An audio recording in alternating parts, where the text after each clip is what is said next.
8 យ៉ាងនៃអត្ថប្រយោជន៍សុខភាពរបស់ម្សៅកាកាវកាកាវត្រូវបានគេគិតថាបានប្រើដំបូងដោយរដ្ឋម៉ាយ៉ានៃសហរដ្ឋអាមេរិកកណ្ដាលវាបាននាំចូលទៅអឺរ៉ុបដោយអ្នកចម្បាំងអេស្ប៉ាញនៅសតវត្សទី16ហើយបានក្លាយជាការពេញនិយមធ្វើជាថ្នាំលើកកម្ពស់សុខភាពម្សៅកាកាវត្រូវបានផលិតដោយកិនលំបែកគ្រាប់កាកាវហើយយកជាតិខ្លាញ់ឬប្រេងកាកាវចេញ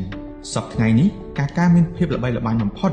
ដោយសារទូនាទីរបស់ខ្លួនវាក្នុងការផលិតជាសូកូឡាទាំងនេះគឺជាអត្ថប្រយោជន៍សុខភាព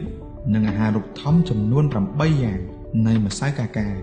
1. សម្បូរទៅដោយសារធាតុ polyphenol ដែលផ្ដល់អត្ថប្រយោជន៍សុខភាពជាច្រើន polyphenol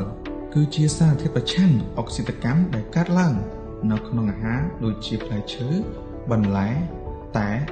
សូកូឡានិងស្រាពួកគេត្រូវបានផ្សារភ្ជាប់ជាមួយនឹងអត្ថប្រយោជន៍សុខភាពជាច្រើនរួមមានការកាត់បន្ថយការរលាកលំហូរឈាមប្រសើរជាងមុនសម្ពាធឈាមទាបនិងការកែលម្អកម្រិតកូឡេស្តេរ៉ុលនិងជាតិស្ករក្នុងឈាមកាកាវគឺជាប្រភពមួយក្នុងចំណោមប្រភពដែលមាន polyphenol ច្រើនជាងគេបំផុត 2. អាចកាត់បន្ថយសម្ពាធឈាមខ្ពស់កែលម្អកម្រិតនីត្រាតអុកស៊ីតកាកាវទាំងនៅក្នុងទម្រង់ជាម្សៅនិងជាសូកូឡាខ្មៅអាចបន្ថយសម្ពាធឈាម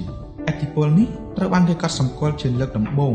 ដោយប្រជាជននៅកោះមួយនៅអាមេរិកកណ្ដាលដែលផឹកកាកាវពួកគេមានសម្ពាធឈាមទាបជាងប្រជាជនដីគោកដែលមិនផឹកកាកាវសារធាតុ Flavanol ដែលមាននៅក្នុងកាកាវត្រូវបានគេគិតថាជួយធ្វើឲ្យប្រសើរឡើងនៅកម្រិតនីត្រាតអុកស៊ីតនៅក្នុងឈាមដែលអាចជួយបង្កើតមុខងាររបស់សរសៃឈាមនិងកាត់បន្ថយសម្ពាធឈាម 3. អាចបន្ថយហានិភ័យនៃការកេងបេះដូងនិងជំងឺអាចសរសៃឈាមខួរក្បាលកាកាវមានលក្ខណៈសម្បត្តិដែលអាចកាត់បន្ថយហានិភ័យនៃការកេងបេះដូងនិងជំងឺអាចសរសៃឈាមខួរក្បាលកាកាវសម្បូរទៅដោយជាតិ Flavanol ធ្វើឲ្យប្រសើរឡើងនៅកម្រិតជាតិនីត្រាតអុកស៊ីតនៅក្នុងឈាមរបស់អ្នកដែលធ្វើឲ្យធូរស្បើយនិងធ្វើឲ្យលំហូរឈាមប្រសើរឡើងលើសពីនេះទៅទៀតកាកាវត្រូវបានគេរកឃើញថាអាចកាត់បន្ថយ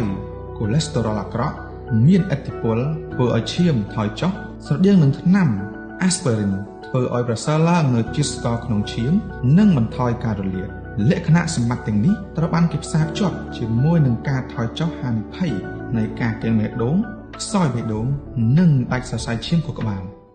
4. អាចជួយធ្វើឲ្យជំងឺធ្លាក់ទឹកចិត្តមានភាពប្រសើរឡើងបន្ថែមលើឥទ្ធិពលវិជ្ជមានរបស់កាកាវទៅលើការចុះខ្សោយខួរក្បាលទាក់ទងនឹងអាយុឥទ្ធិពលរបស់វាទៅលើខួរក្បាលក៏អាចធ្វើឲ្យប្រសើរឡើងនៅអារម្មណ៍និងរោគសញ្ញានៃជំងឺធ្លាក់ទឹកចិត្តការសិក្សាស្តីពីការញ៉ាំសូកូឡា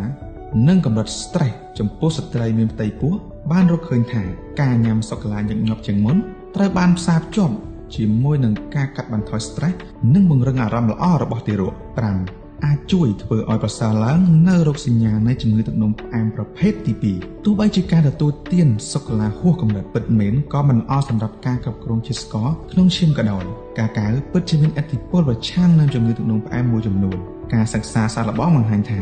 កាកាវអាចបន្ថយការរំលាយអាហារកាបូអ៊ីដ្រាត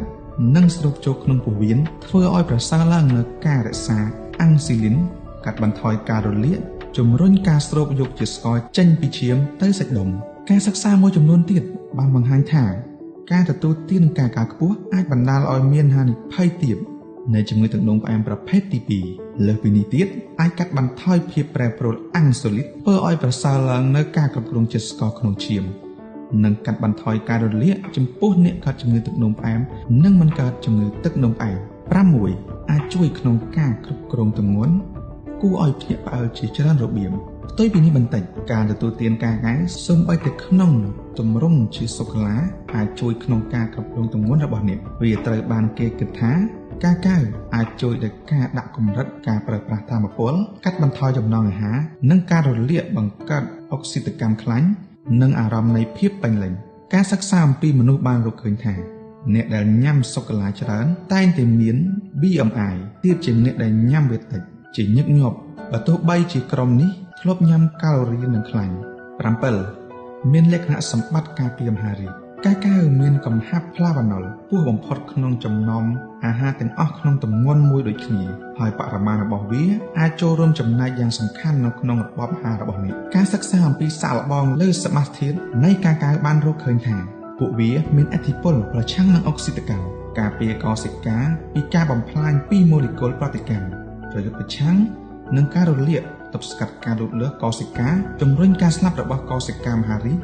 និងជួយការពារការរីករាលដាលនៃកោសិកាមហារីក 8. លក្ខណៈសម្បត្តិប្រឆាំងនឹងបាក់តេរី